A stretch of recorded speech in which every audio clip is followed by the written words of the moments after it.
Sometimes when I'm seeking out a new book, I want it to be as dumbed down as possible. Sometimes I'm not in the mood to think. I just want to get lost in a story.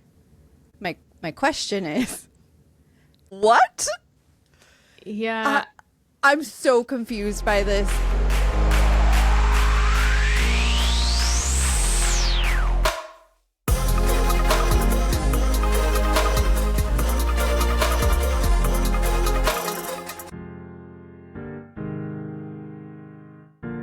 Welcome to Savor the Story podcast, where books and snacks are life. I'm Nicole. That's Vanessa. So Hello. You sounded like a newscaster. I know, I'm working on it. Okay. Next time, it's going to be a serial killer voice. Okay, can't wait. Can't wait for that. Are you going to try to practice your voices to become a narrator? Oh man, now that I've really started listening, embracing audiobooks, I'm always like, man, I don't have the voice for that. No. Or the voice capacity. No. I don't have different voices. I don't have accents. I don't have anything. Yes, give me a book where there's only one person. Yeah. The whole entire time. And yes. And I don't have to go do some crazy shit. I don't have to do nope. Anything that needs to be different can be done with voice tuning. Yes, exactly. There's no unpronounceable words. Oh yeah. So many. We have to make it as easy as possible. Yes. I'm a very niche audiobook narrator. Exactly. You know what? Just give me children's books. Oh, yes. You got that. Very specific great. Children's books. Because yes. Now that I'm really thinking about it, that seems hard. Oh, no. No, I don't know. Okay. You were not made for the narrator life. No, but it feels like it would be a really fun job. It does seem like it would be a fun job. I don't think that I could narrate spicy books, especially if they were duetted. Well, you're not in the room with him. No, but I do think that they are like this, where they're on camera with each other. Really? I've seen some videos of that. I'm going to have to Google this. I'm sure it's not all the time, but I have seen a couple of people, they'll post TikToks and stuff like that, of them talking at the doing a this kind of recording. I don't think I could do that serious. Take that serious. No, I would just die of laughter every single time, especially if he growled or something. I would just be like, I can't. I'm fired. Okay. They would have to mute me. Yes, exactly. Don't look at the screen. Don't look at Nicole. No. She's muted. Just speak your lines. Let her finish, and then we'll bring her back when she's composed. Yes. Oh my God. Yeah, there's no way. There's no fucking way. I would be way too embarrassed. Yeah. So some of that conversation kind of leads into one of the things I was going to tell you about today. One of my bookish things. I saw an article. Okay. It was on, I can't remember what it was on. It'll be linked in the description. Okay. I'll find it. And it was talking about first person versus third person. Okay. In books. Apparently, there's a TikToker. She's read hundreds of books and all the things and whatever. She hates third person POVs. Okay. Not just hates them. She thinks that they're easier to understand when they're written in first person. Okay. She said, here's a direct quote from her, okay? All right. Sometimes when I'm seeking out a new book, I want it to be as dumbed down as possible. These fantasy books often have all of this world building. Sometimes I'm not in the mood to think. I just want to get lost in a story, which is why she prefers first person over third person. My question is, how does first person versus third person change your ability to get lost in a story or make you think more? Or less, yeah. What? Yeah. I'm so confused by this thing, and apparently it's not just her. So this is one thing, one person that the article wrote about, but apparently it's like a big thing on TikTok where people are literally like, I've tried third person. I can't do it. It doesn't work for me. I don't understand it. There's an author, Kay Awancio, I think is how you say their name. They said that they've actually had readers come up to them at book sightings and say to their face, like, I don't read your books because they're in third person. Like, okay. What? Like, is third person that much harder to understand than first? I'm so confused. Maybe it's because you don't get as much. It's more secretive, I guess. Okay. Or maybe I don't want to say unreliable narrator, but yes. You know how, like, one of my complaints is, like, if you're in somebody's head, yes, you should be able to get everything. And maybe that's what they want. They just want all the information up front. Yeah. Whereas I almost sometimes prefer third person. Yeah. Because at least this way it's consistent and I just don't know what's going on. Right, exactly. You know? But I think if you are telling authors, I will only read your books if they're in first person, I think you're taking some of the writing liberty away. Yes, I think you're taking some of that away from them because they, like you said, you can't have secrets when you're in first person, or you have less secrets when you're in first person. And I feel like you're taking away some of the ability to like build plot and build story and build like all that stuff if everything is just being like spewed out at you. That's so weird to me.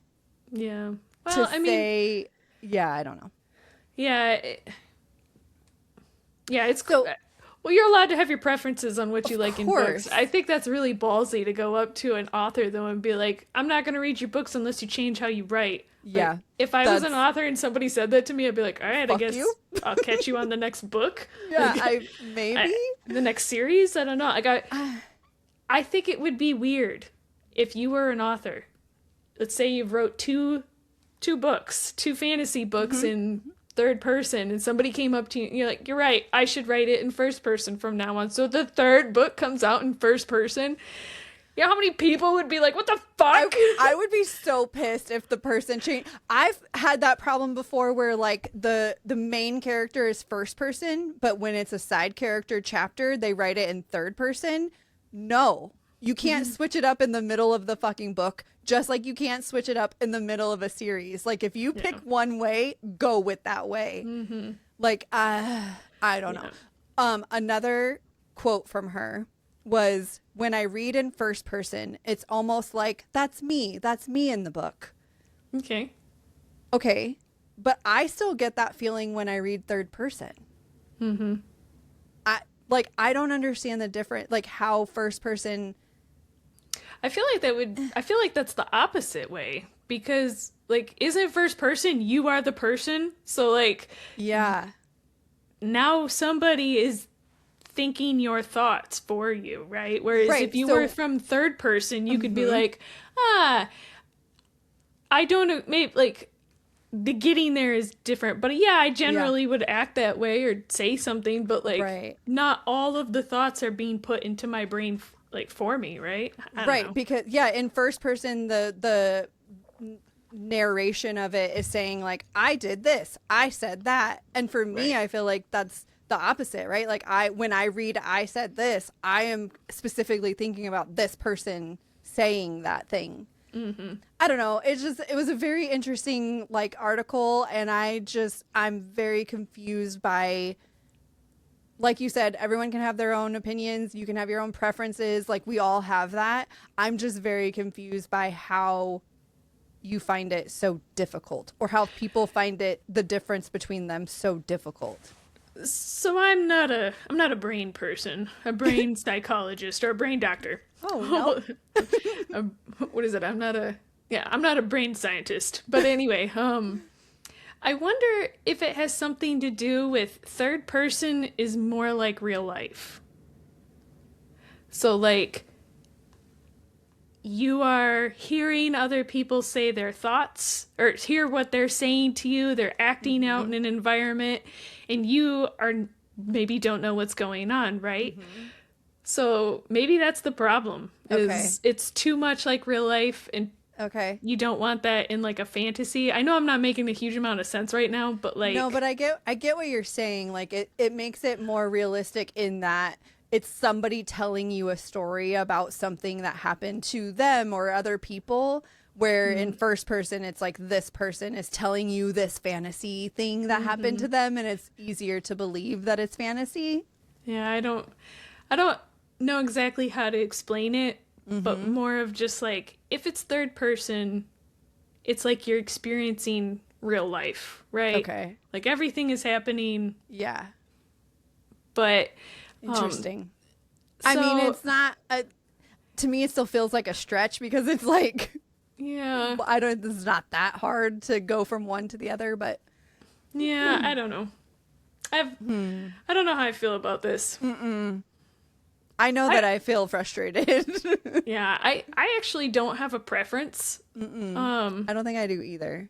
So the fact that people out there have such a strong preference is also interesting to me. Yeah. Because you're telling me you won't read. I mean, I've said before I won't read a book because it has tropes in it. So I can understand it. So like me saying like, how would you not read a book if it was a certain like point of view? But get over yourselves. Yeah.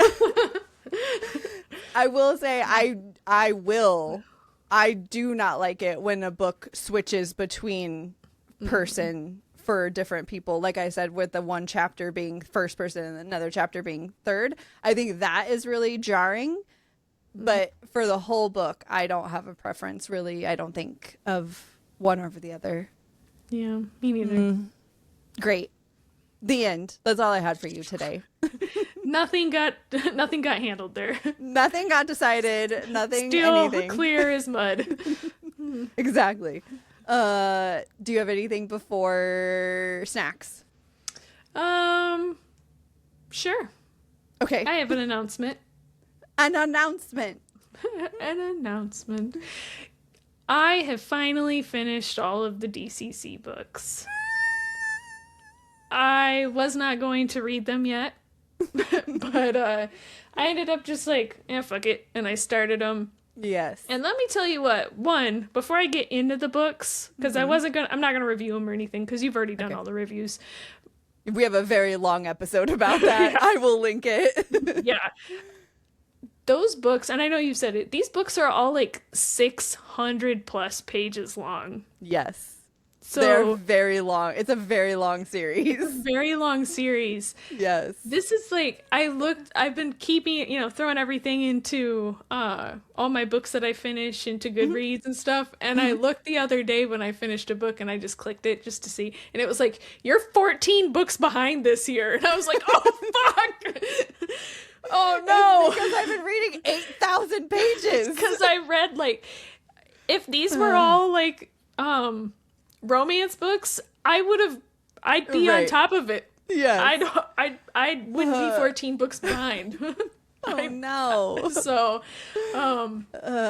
yeah, I enjoyed the books, but now that I know how far behind I am for my year total, okay, I don't know when this episode is going to come out versus an episode where we recently talked about you reading them versus listening because you were trying to not be my friend anymore. Oh yeah. But let's talk about it now. Did you end up listening? Half and half. Okay. So I know I made you very upset by reading the first book. You literally told me you hated me because and we were mortal enemies. And we were mortal enemies because you said, I don't want to listen to you. I don't care about your review. I'm going to read instead of listen. Yes, my cheap heart. Books for Kindle Unlimited. So I ended up I do both. I half and half it. Okay. I listen on the way to work. Okay. I'll read it while I'm at work if I have time.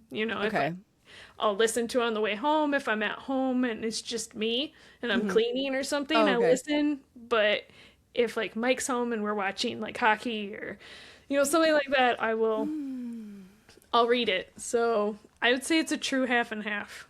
Okay. As someone who has done both now, because against all wishes, do you feel like you get less from it when you read with your eyeballs, or do you think it's the same?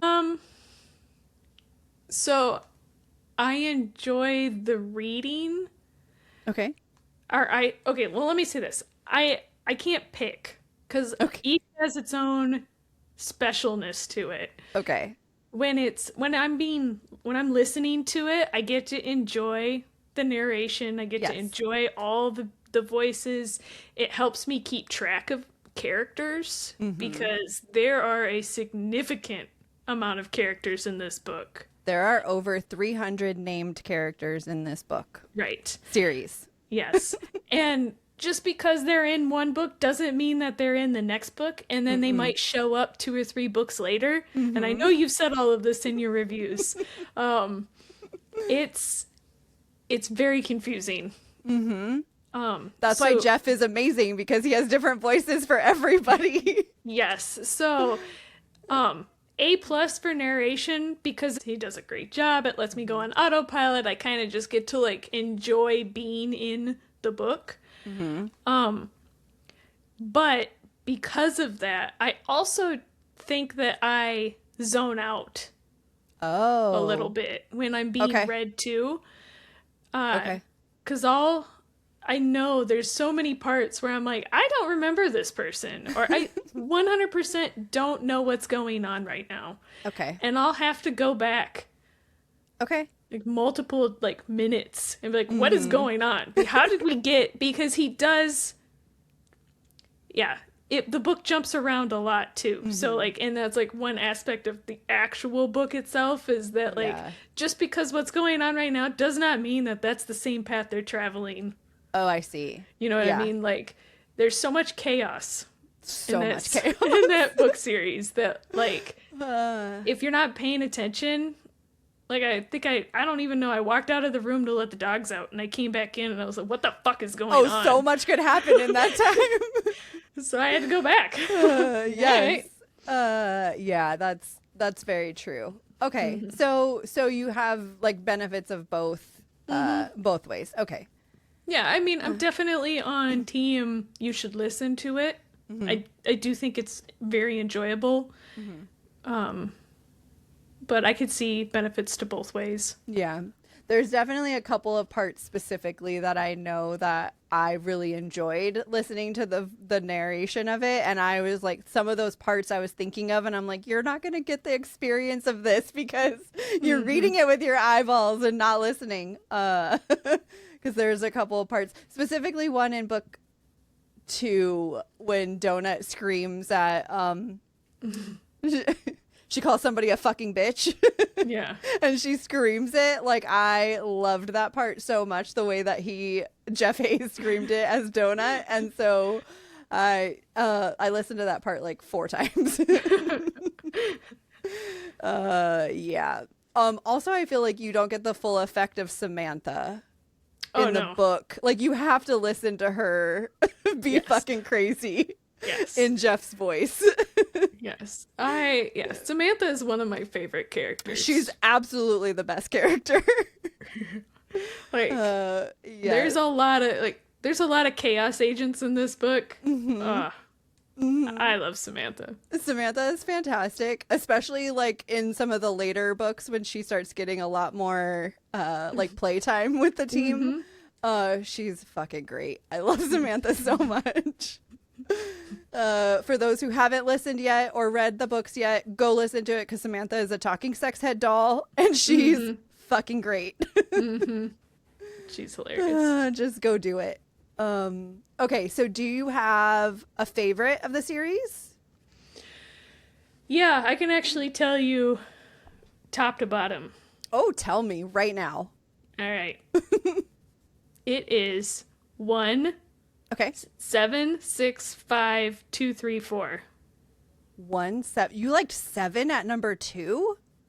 Yeah. Nice. Yeah. Okay. What about 7? Like, did you like so much? So I will say that I liked 2. Okay. You know, because it's still interesting. You know, you're still. But I thought 3 and 4 got like, I don't want to say lost. Okay. But repetitive is probably not the right word. Okay. but it just like it was more dungeon, right? Yep. Mm-hmm. And then like 5 gets a little bit different with Mm-hmm. like the masquerade, and then 6 and 7 are just off the walls. Yes. Like, and 7 is so much chaos. Okay, so you liked it for the chaos. Like, you really like it's 6 and 7 almost give me anxiety because it's like that much level of chaos. Like you literally don't know what's gonna happen because by that time the AI is degraded. The AI is pissed off at everybody. Yeah, AI is degraded to the point of madness, and he's like, "Nope, I'm not doing that." You're like, okay, Okay. So, yes. Yeah, it from a chaos factor. Okay. Whereas, like I enjoyed 2, 3, and 4 when I was in them. Okay. But as I got through to the other books where it just started getting like, I was like, yes, this is what those books were missing. It was just like 2, 3, and 4 were just like, and now we go out and grind. Yep. We're just going to go fight everybody. We're going to go fight everybody. Fuck so I'm actually, everybody up. Yeah, so I'm actually interested in the next book because I know they make it a point to say in the description. I went and read the description. They're like, it's back to, like, what are we doing in the dungeon now? Just grinding. Like, this is weird. This is not like, this seems too easy. Yes. So I'm interested to see where that goes. Yeah, I'm very interested in the next one. I can't wait to see where we go, especially because of all the things that are kind of happening in the background now that we learn in book 7. Like, I'm interested to see where all of that kind of ends up with 8. Yeah. I've done a couple deep dives to see what other people have been saying about like theories and stuff like that. So okay. And I mean, it's really interesting because there are a lot of like, for somebody who says they're a pantser, yeah, you do get a lot of nuggets where you're like, yep. Are you really? So I would be careful of where you go look for information on book 8 if you don't want spoilers, because book 8 is fully out on his Patreon. Yes, it is. So I would be careful. Like, he obviously asks everybody, like, don't post anything about this. And people in the Reddit thread are really, really good about, like, I read it, but I'm not going to say anything or anything like that. Like, there's a lot of Patreon people in the Dungeon Crawler Carl Reddit, because both Matt and Jeff Hayes are in that and like fairly active in the Reddit thread. So, but they're very good about it. But I would just say, like, if you're looking on Reddit, it's probably, and specifically in the DCC thread, it's probably okay. Anywhere else, I don't know, because who's out there. And also I'd be careful because Jeff just started posting his cold reads of book 8 on YouTube. So he does cold reads while he's narrating, like recording the narration. Obviously not the whole book, but like pieces of it. And I don't know what parts he's doing. And I don't know. I'm sure he's going to not post something if it's like a huge spoiler. I'm but sure Donut Matt being like, God damn it! Yeah, exactly. Like, fuck you. Yeah. Exactly. I'm sure Matt right. I'm sure, I have to imagine that Matt told him, like, do not read these on like these chapters or whatever. But he just started posting those live cold reads and stuff. So be careful of what you're looking for out there if you don't want spoilers. For book 8. So I can't fucking wait. I can't wait for that one. I love it so much. Yeah, it's a great series. I'm interested to see where he goes because once you get, I know we've said this before, we talked about it. Once you get deep into a book series like this, man, it's hard to, it's easy to lose your way. Hard to keep it alive and keep it like interesting and not new and So I'm really excited that you liked the later ones. I don't know if anybody remembers my favorite one from the whole thing was 5, and that's like a little bit lower for you. Yeah, I know. I didn't want to tell you that. That's why there's also no rating. in Goodreads for You book didn't put 5. one on that? Nope, just in case you went to go look. I did look. I was looking. But it's not a bad rating. I think I rated it like a 4 or something like that. So yeah, it's not bad. They're all 4 and 5, like 4 and 5 reads for like, sure. Some of them rounded up to 4, obviously, but like, yeah, they're all great books. Yeah, you know, just like I said, for my tastes, some of them got like, some would get repetitive in spots and questy, and it just feels like. You know, I mean, they're very long, right? Yeah, they're very long. So I think some of the stuff just feels like there's only so much that can happen. And so, well, I mean, listeners, if you haven't noticed yet, I think you should know that this is our call to action, that if you haven't read or listened to DCC yet, just go do it. Stop thinking about it and just go do it.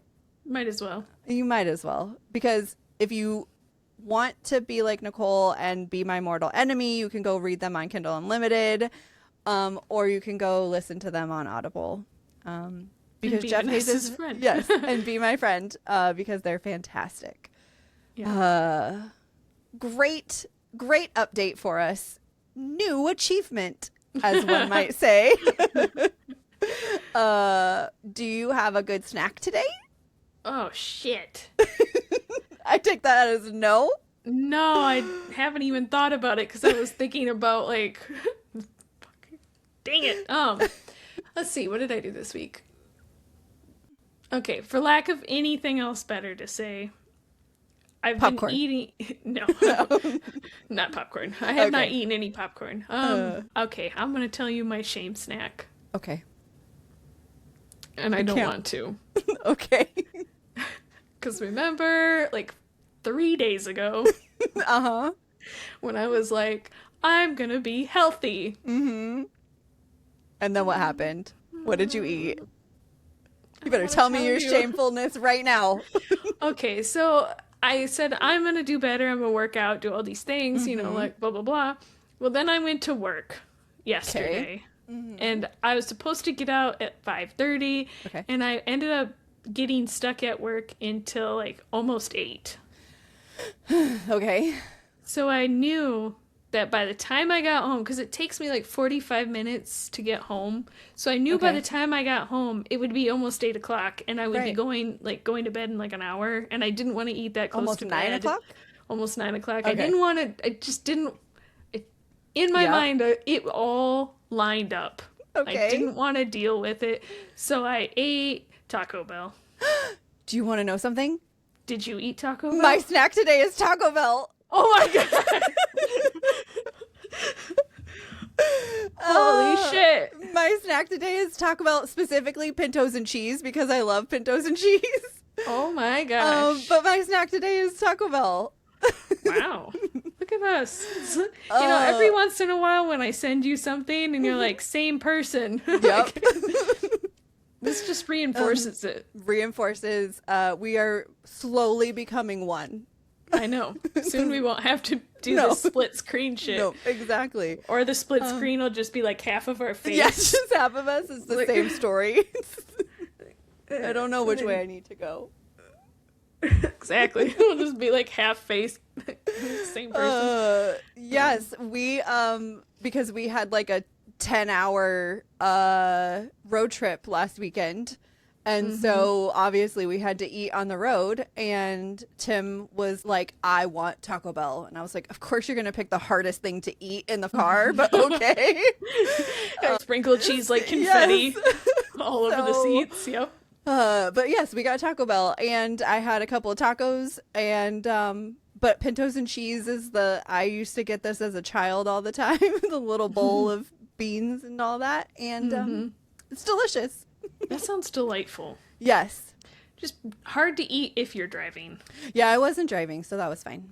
Yeah, that's but tacos are really hard to eat when you're driving. Yeah. I had the spicy potato soft tacos. Uh-huh. And those are incredibly difficult to eat because it's like diced up like fried potatoes and like lettuce and like I was saying, like sprinkled cheese. So as soon as you open the package, it just explodes. It's like, Yep. So, but man, I love some spicy potato soft taco. Interesting. And Baja Blast. Oh. Isn't Baja Blast like a Mountain Dew mix or whatever? You know, I haven't had Mountain Dew in probably 20 years. I don't know. I love Baja Blast. But I couldn't have it because there's too much caffeine. So I didn't have it. Oh, yeah, you can't have that at 8:30 at night. No. Do you like, isn't there a different one, like a blue one and a green one or something? Yeah, there are other ones, which I'm not a huge fan. I'm not like, I love Baja Blast. What color is the original? Green. It's green. Okay. I thought it was the blue one was. Okay. So green one, that's the one you want. I want the blue one. Oh, you want the blue one. Baja Blast is blue. Okay. Original Mountain Dew is neon green. No. Oh, yeah. Okay. I meant the different colors of the Bajas. Don't they have like different flavors or something of the Baja? Yeah, maybe. Like purple and sorry. Blue is the original Baja. Okay. Got it. I love blue Baja. Okay. Okay. Oh, well, I'm glad we could be shameful in our snack today together. Did you know around Thanksgiving, I'm sure we talked about this, or maybe I talked about it with my husband. They had the Baja Blast pie. No, I don't think we talked about it. Oh, I showed a picture. I don't remember it. Yeah, I showed a picture to my husband, and I was like, "Can we get this for Thanksgiving?" And he was like, "That looks fucking gross." Great, more for me. More for me. So I watched a whole bunch of people like trying it, and everybody who had it was like, "This is awesome." And it tastes exactly like Baja Blast. And I was like, Is this a Taco Bell exclusive? I think so. I think you could only get it at Taco Bell. Okay. I never went to go get it. I should have defied my husband. You should have. And just went and got it and brought it. If they bring it back. I was just going to say, I hope they bring it back for you this year. If they bring it back this year. Yeah. This is my plea to Taco Bell. Please bring back Baja Blast Pie. I need to know. Yeah, you have to taste it. Or else I'm just going to have to try and figure it out myself. Yeah. So that's what I thought at first, why I said it was asked if it was a Taco Bell exclusive or if it was like a recipe or something. I'm sure there's like dupes. I'm sure there's out there. Like I could look it up and I could probably make it, but I don't know. Well, I'm so excited that it turned out that we are both Taco Bell lovers today. That's so wild. That's so funny. Okay, do you want to tell me about how many books do you have today? Just one. Okay. Do you want to tell me about your book? Sure. As soon as my tablet decides it's not going to take a nap anymore. Okay. All right. Okay, so the book I'm going to talk about today is called Six Crimson Cranes. It's by Elizabeth Lynn. And I read this as a physical book. Okay. I feel like I can see the cover. Like, I feel like I know what this is. Yes. Okay. So this is a young adult fantasy. Mm-hmm. Some triggers in it is death of a family member, drowning, murder and assassination attempts. Okay. And also assassination. Okay. Chronic illness. Okay. So that's a lot of them. Yes. Okay, my book description is not great. Okay. But I'll give it a try. All right. Shiori is a princess, and she also has a secret. All right. In a land where magic is not supposed to be possible and is also forbidden, Shiori has the ability to speak life into objects. How is it forbidden and not supposed to be possible? Like, if it's not even supposed to be possible, why do you even make it forbidden?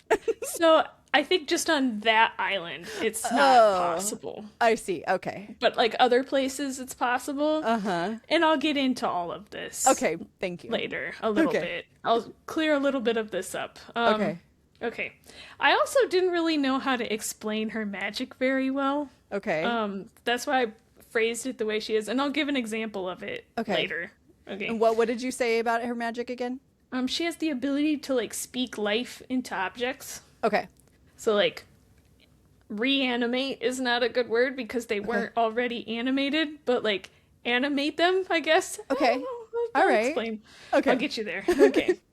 Okay. So on the day of her betrothal, she has an accident and she is rescued by a dragon. Ooh, fun. Yeah. So of course, no one in her family believes her except for her stepmother, which is strange to Shiori because they don't have a great relationship. Okay. She needed to be rescued on her wedding day? Yes. Okay. I won't ask more. Okay. Yeah. Well, it's her betrothal day. Like, what does that mean?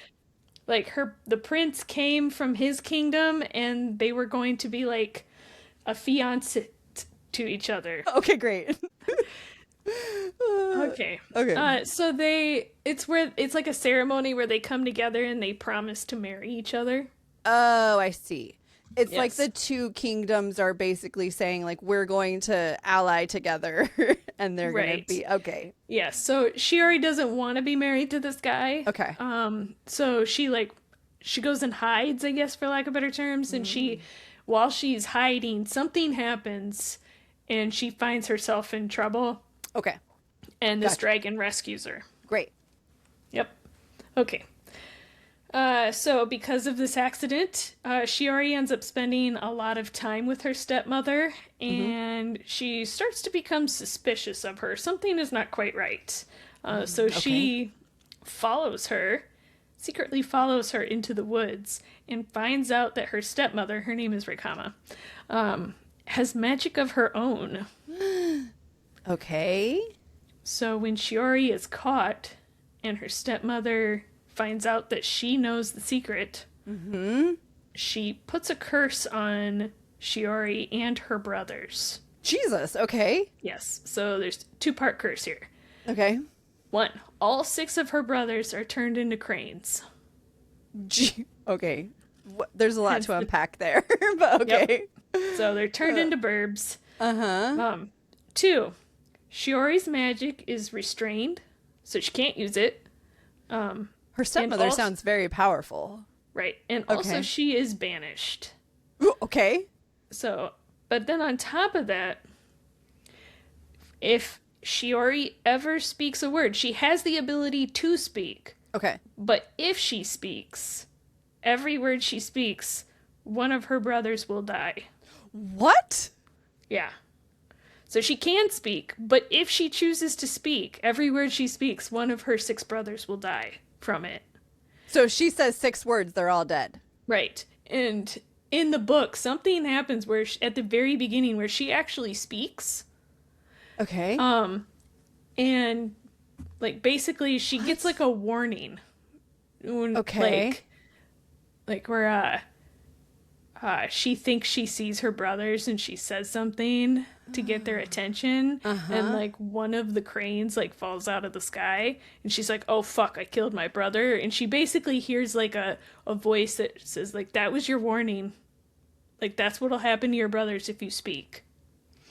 It's not, those birds were not her brothers, but like this is what's gonna happen if you say something. A reminder. Yeah. Oh my god, that's wild. Yes. Okay. So it's a lot to unpack, right? Yeah. So, cast out and far from home, Shiori has to find her brothers and also stop her stepmother, her evil stepmother. Very evil, powerful stepmother. Like, what the fuck? Yeah. So along her path, she meets up with a nice prince. Okay. Who tries to help her, who also happens to be the prince that she did not want to marry.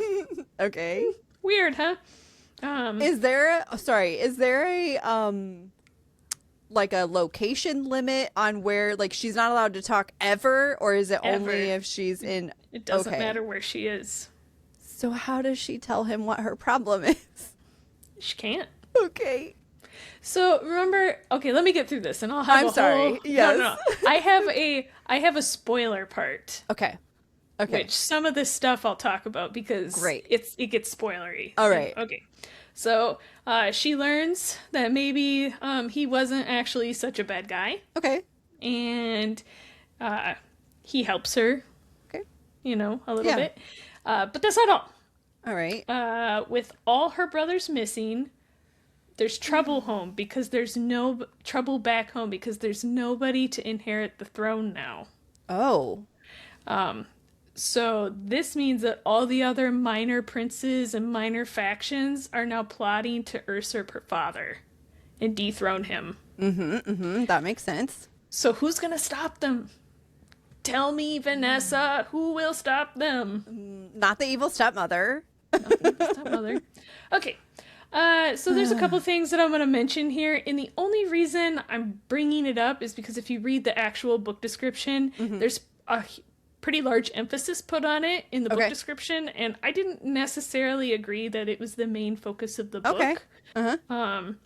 So Shiori's magic. Yes, she has magic. Obviously, she's cast out because of it, but she only really does magic twice. Oh, okay. The rest of the time she spends... Remember I said her magic's limited? Yeah. So, like, her magic's limited, so she doesn't, like... They make a big deal about it in the description, but I don't really think it's that big of a deal in this book. Okay. I'm assuming more magic will come into play in the next book. Oh, right. Okay. So, the shape-shifting dragon. The shapeshifter? Yes. Okay. He can be a man or a dragon. Ooh. So, yes, he's there. He pops in and out a lot. Okay. Like, he's there in the beginning because he's, like, teaching her magic, and then he kind of pops in and out because he's, like, helping her, but he's also can't be there full-time to help her. I know this sounds picky because he is in there. He plays a couple pivotal roles. Yeah. But, like I said, he just pops in and out enough that he's helpful. Okay. When she needs it. But, like, the reason that he can't be there full time is like, oh, I can't. It's not the right season. Okay.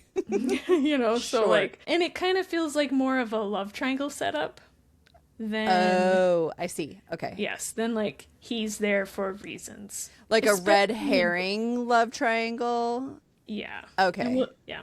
So remember, this is a YA book. Right. So it's not really an enemies to lovers trope. Okay. There is no, like, it's YA, right? There's no reason for her to really be enemies with this kid. Yeah, she just didn't want... She just doesn't want to be married, right? Yeah. Like I said, it's a YA, so it's a very youthful, incredibly slow burn romance. Nothing really happens. It's like them becoming friends, which I enjoyed, right? Yeah. But there is that weird love triangle setup. Yeah. Which is weird. Does it get resolved, or do you think that there's still going to be, like, triangle-ness in book 2? I actually think that it was being used to build up, so that way in book 2 it's more than it is. Right. Gotcha. Okay. So Takan, who is the prince, he is a perfect man trope. Okay. And he's only like 17. So I was really confused. Like, how can this 17-year-old be so perfect? Yeah, Okay, well, what do I know? Okay, so this book is really slow in the middle. Okay. Some more, for lack of better terms, villains were added. Or bad people were added. And I was really confused why they were there. Okay. And what their purpose was. And why are they important? Why are you just dropping in all these villains? Yeah, so, like, some of them were to push forward the whole, like, somebody's taking over her father's throne. Okay. But some of them weren't for that. And so I was like, why are you here? Why are you important? I assume this is going to be answered in book 2. Yeah. Well, you hope it'll be answered? Yeah. Yeah.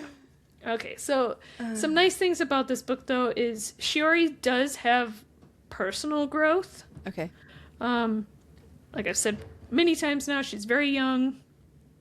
But she has a few humbling moments where it seems like she actually learns from these. That's good.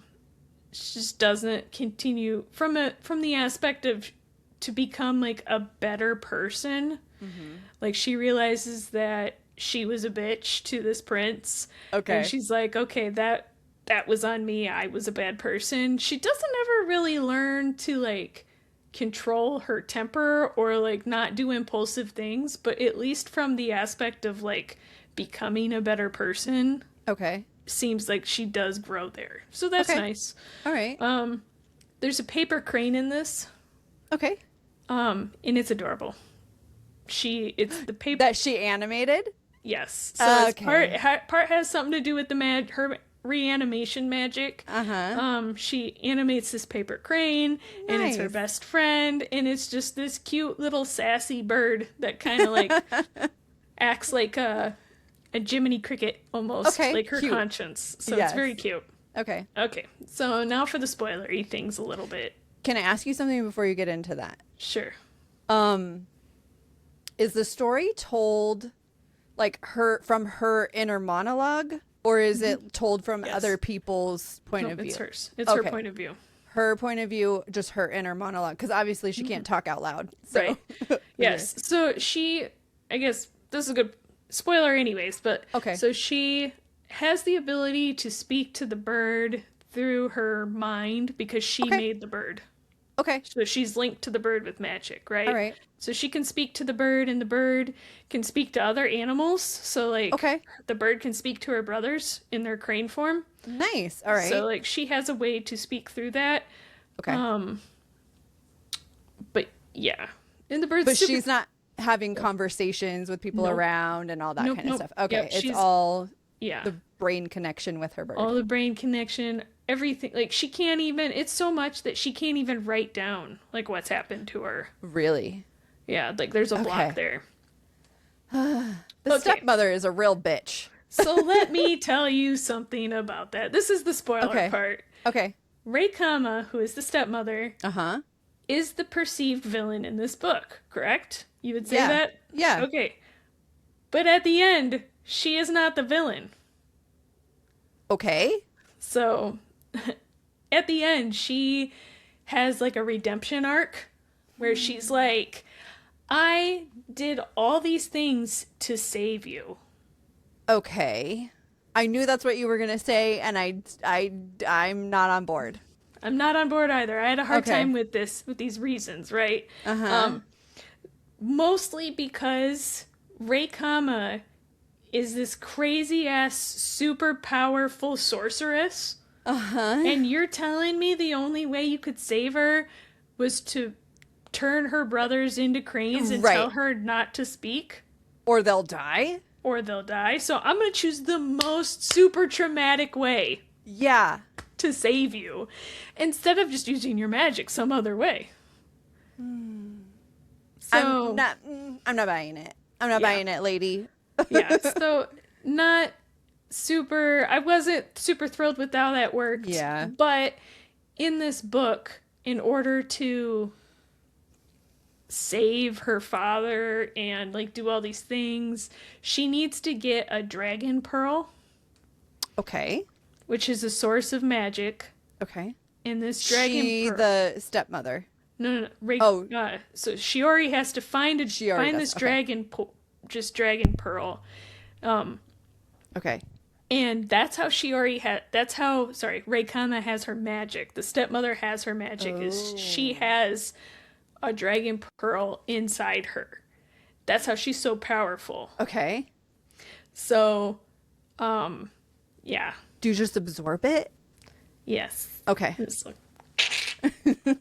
Absorb. Okay, great. Yeah, so that's how she has all of her like super powerful magic. She has this dragon pearl, and that's one of Shiori's tasks, is to get it from her stepmother. Okay. And then the dragons will help her or something like that.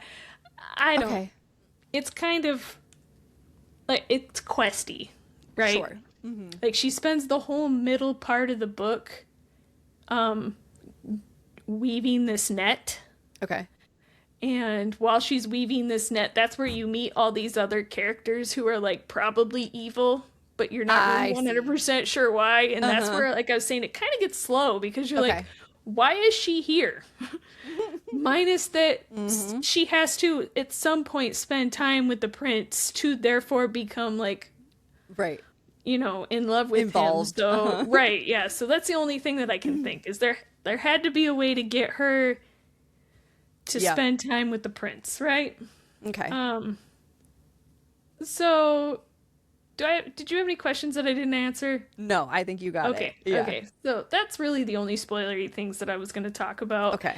I chose or am choosing to not read book 2. Oh. Okay. Is it out already or no? It is out already. Okay. Yeah. All right. Tell me your reasons. 1, I don't want to do the love triangle.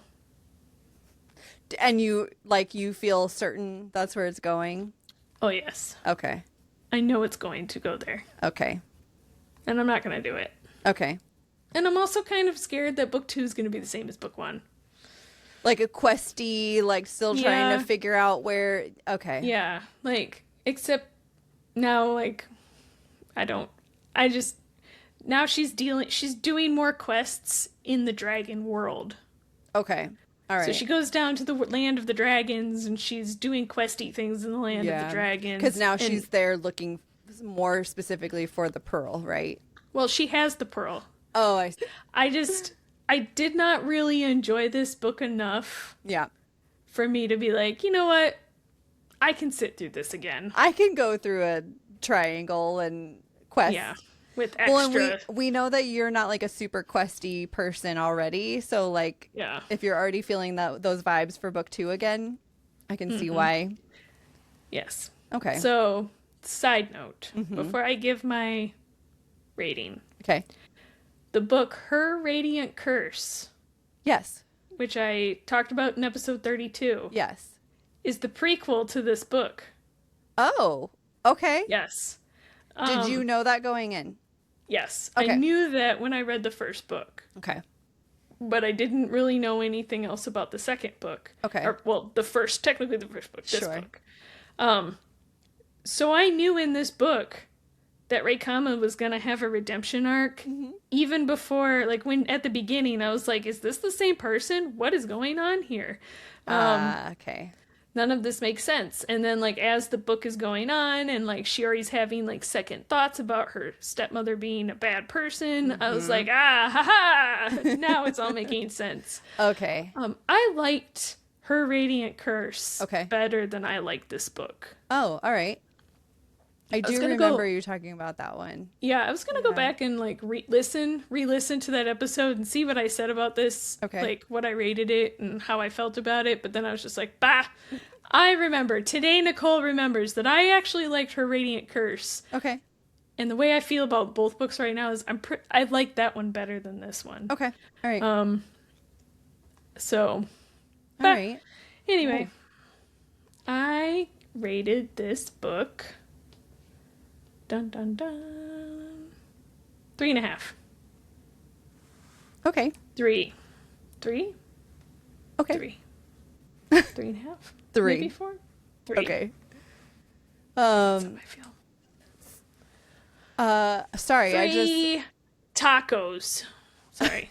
3 spicy potato tacos. Excellent. So, to continue our story of being the same person, my book is also about a place where forbidden magic is.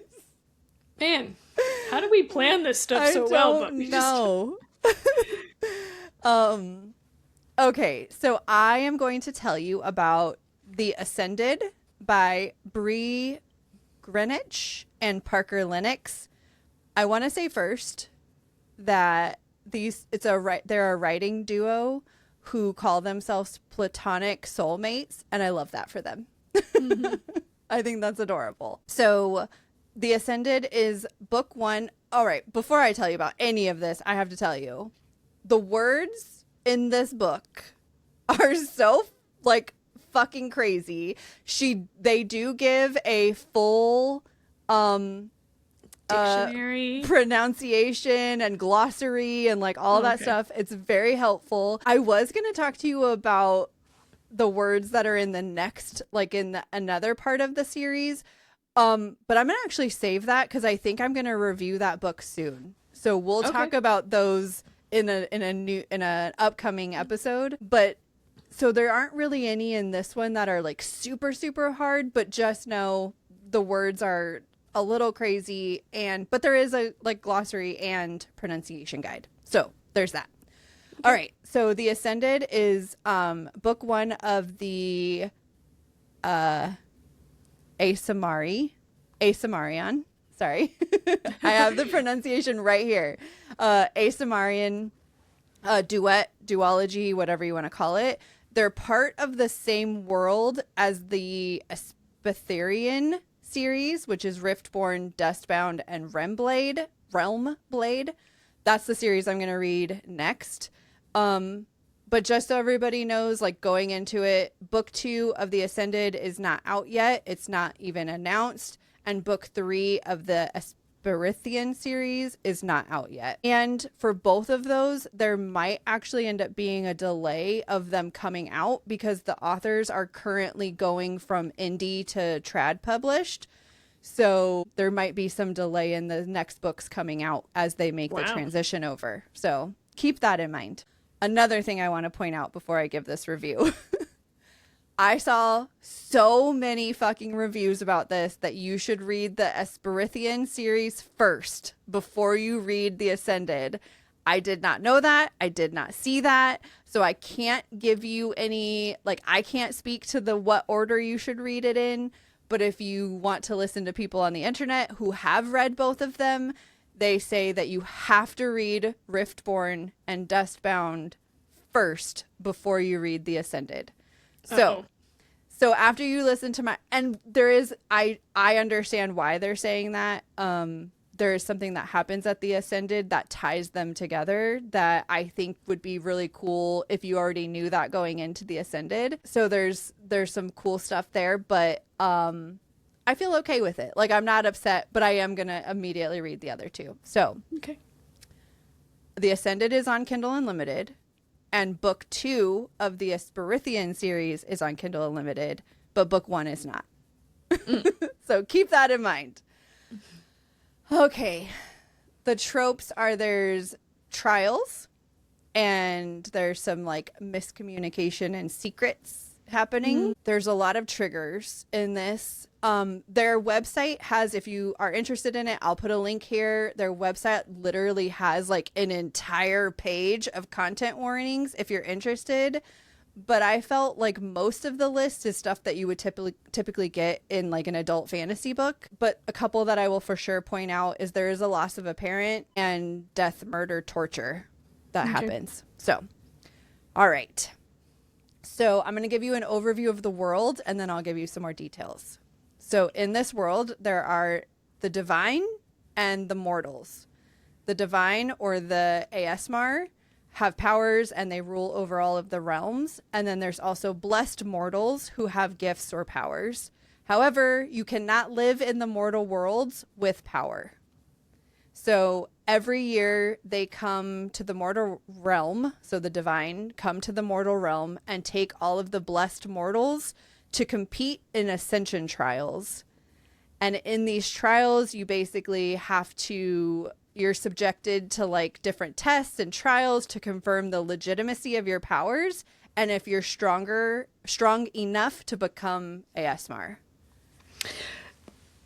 Do you get these powers at like you turn 18 or something, or no? They manifest kind of earlier. So some of them have like I think it was like she was 7 or 8 when hers manifested, and it's not Aesmar, it's Asamar.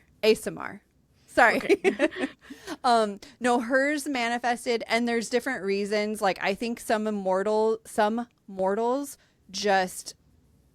it just happens, like whatever. Some are because they had one of the parents was a Samar, and so then it passed on. So it's different for different mortals as to why they have powers. But they don't get taken for these trials until a certain age? No, it's as soon as they're found out. So you could go as like a 8-year-old? I think so. Okay. That was not clear. Like, it was not clearly pointed out, but it was that, like, you cannot be in the mortal realm if you have powers. So, like, as soon as you show powers, like, assume that year during the taking or whatever. The taking, yeah. It's like your child will be snatched up. Yes. And something about these trials with the ASMR, you either ascend to become ASMR or you die. There's no in between. You don't leave the trials if you don't pass or whatever. You either die in the trials or at the very end of the trials, once it's complete and you've proven all the things, there's like a process that your body goes through to kind of change into more divine and less mortal. Okay. And if your body is not strong enough to accept the divineness, then you die. All right. So it's a lot. Okay. So we've got Thais Morvarin, and she lives in a small seaside village with her father and twin brother. They live a small life working as fishermen and serving oysters to the tourists. But Thais has power that manifested when she was a child, and the three of them have all worked to conceal her star forging power ever since, because she did not want to ascend. She wants no part of the world that killed her mother. So her and her family have all like hidden it. She doesn't do power in front of people. Like nobody knows. I think she's early 20s by the time this happens now. So the divine show up to their town just before the ascension trials begin, and they end up exposing her powers. And she and her twin brother Thatcher are forced against their will into the divine realm to compete in the ascension trials. Before the first test, Thatcher's power suddenly manifests. He's not had powers his entire life, but all of a sudden they manifest. And now they have more options than they had just a moment before. Because she was going to try to like plead for his life because they didn't think that he had any power. So she was going to try to like plead and like keep him alive. And then he manifests it. So now they have more options. So what they decide they're going to do now is that they are going to make it through the trials. They're going to ascend into being ASMR, and they're going to take down the king of the gods. So now they must complete the trials and ascend at all costs. Okay. All right. Now, each contestant is chosen by a legend. So a legend is somebody that is a powerful ASMR within each of the domains in the realm. And that legend will be their mentor during the duration of the trials. They help them train and prepare for each of the things and blah, blah, blah. Thais is chosen by Zul, who is the warden of the damned. He is the prince of Draknavar, and his power is a very strong necromancy. Like he can control them. Each trial they make it through brings them one step closer to ascension and their plan to kill the king. But there's lots of things going on in the background. Obviously, throughout the whole time, something unknown is going on in the divine realm. There's also a weird spark between her and Zul. And of course, of course, there are some secrets from everyone around her.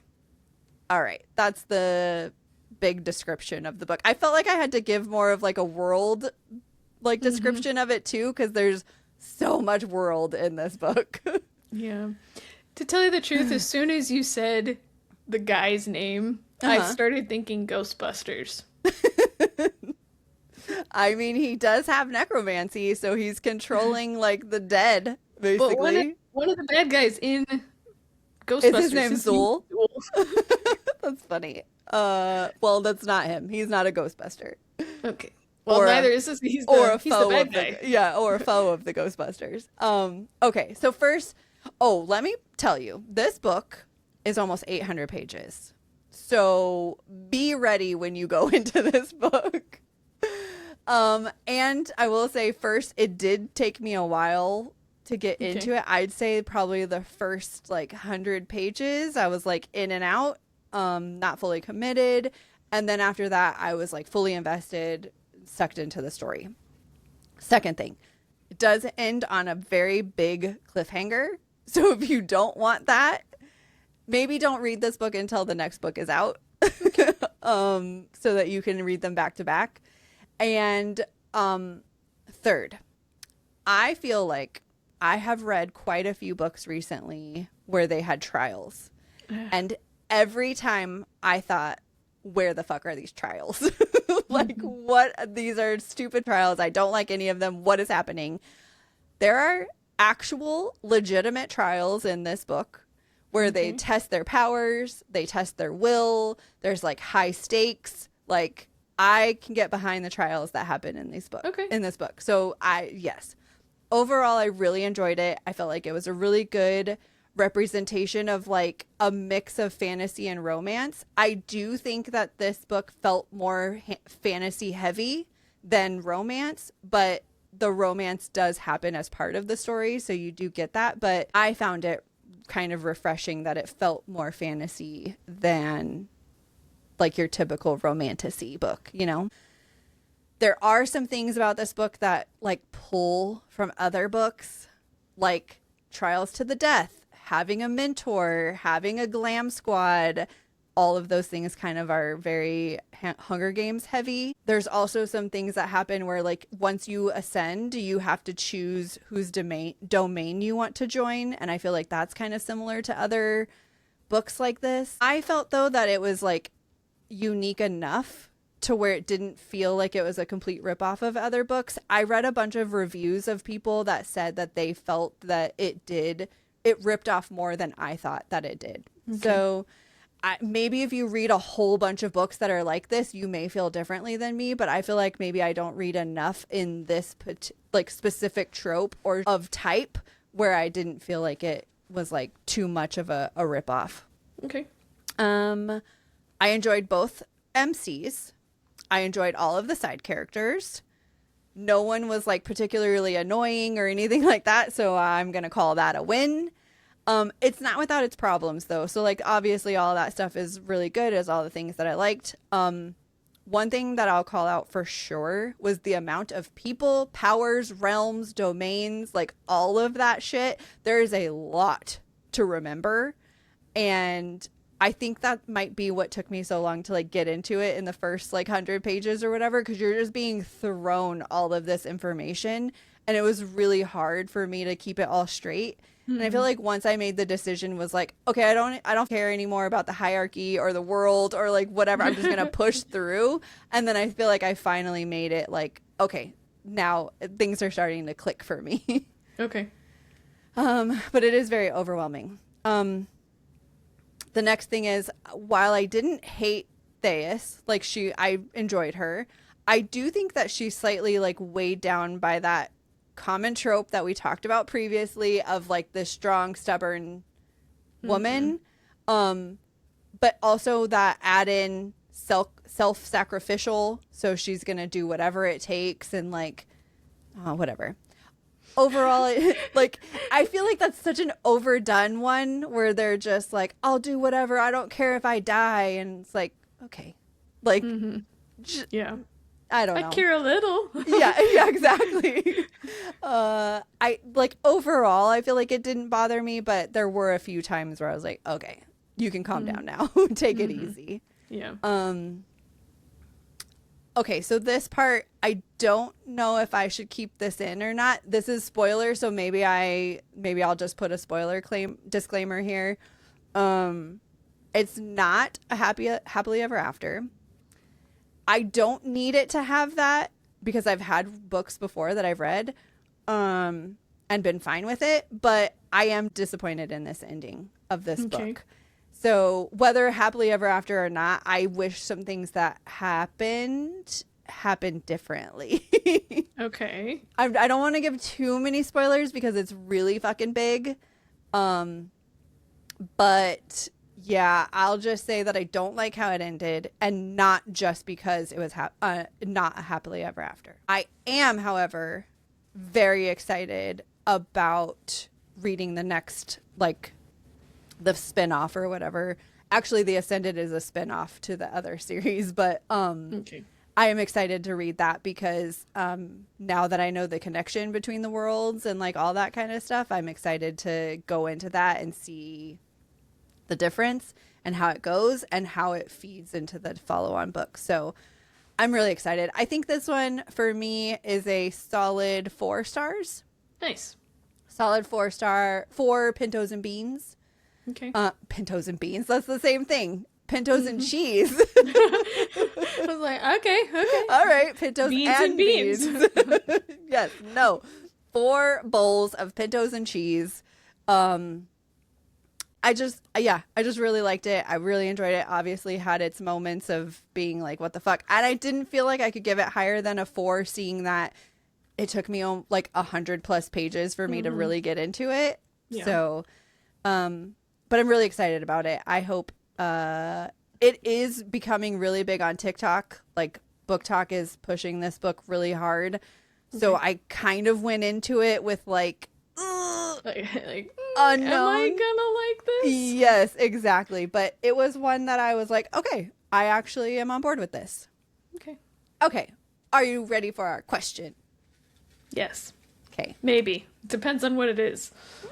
Okay. You can steal one item from your book that you read, that you reviewed today, and use it in your real life. What are you taking, and are there consequences? When you say item, yes, can that be a person, place, or thing? Do you want to bring your little crane?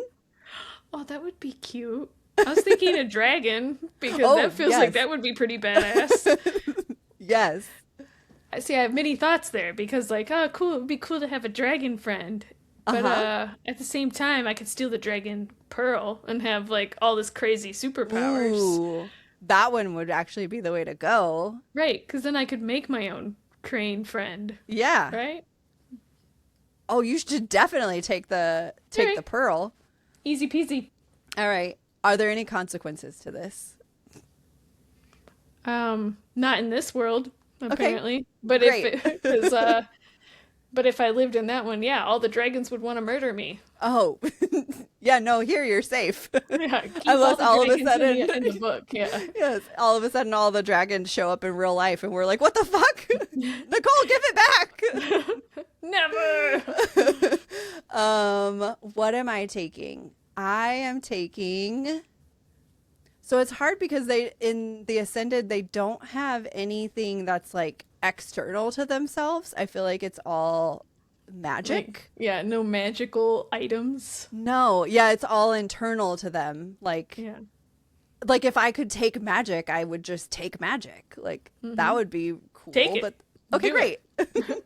So her magic is cool because she has star forging magic, and so basically she can forge the stars into whatever she wants. So if she needs a sword, she just forges it into a sword. If she needs a whatever, she just forges it into that. So that's kind of cool, but I don't know. There's some really cool magics. I guess that's something that I didn't really talk about, is every person has a different magic. Like none of them cross over. And so, maybe I'll just take Theus's magic. Which is? The star forging. Oh, okay. Sorry. No, I forgot her name was. I forgot that's what her name was. No, that's For some reason, when you said it, I thought that was her brother. Thatcher is her brother. Okay. He also has really cool magic. No, I'm going to take Zul's magic because he's a necromancer and I just want to... I was actually about to say that. Yes, I'm going to take his magic and control all of the necromancy. Mm-hmm. I feel like I could be a good evil necromancer. Even if he's not, I feel like I could be a good evil necromancer. You're specifically evil, though? Like, you can't be a good necromancer? No.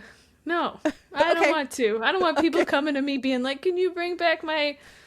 Like, no, I'm not here for that. So he uses his... he controls them so he can, like, bring them up and then they fight for him. I've actually read a book recently, it's like a short novella where there's 2 necromancers in it, and I thought it was funny because one of the necromancers, like, she keeps making comments like, I will rip your bones from your body.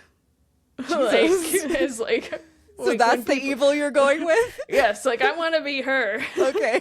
Maybe I'll do a book review on that one. Okay. Because in that book, she's like she wears like necklaces made out of bones, and like she has like she rides a horse from like reanimated bones and like stuff like that. Ooh, that's fun. Yeah. See. Yeah, you should. Yeah. Okay, I'm taking Zol's power for sure. If the thing that I can steal is magic, I'm taking his necromancy. Oh, all right. Listeners, you tell us what you're stealing from your books that you're reading or recently read. Any book you want. You tell me what you're taking. What do I know what you're reading? I don't care. I care. I just don't know. So you could lie to me. Exactly. We're okay with this. Yeah, we're okay. Let us know. Savor the Story pod everywhere. Reach out to us on social media, on our website, on our email. Do all the things. Everything's linked in the description. Go find us there. Go tell your friends. Come be our friends. We love you. Bye. Bye. Get out of here.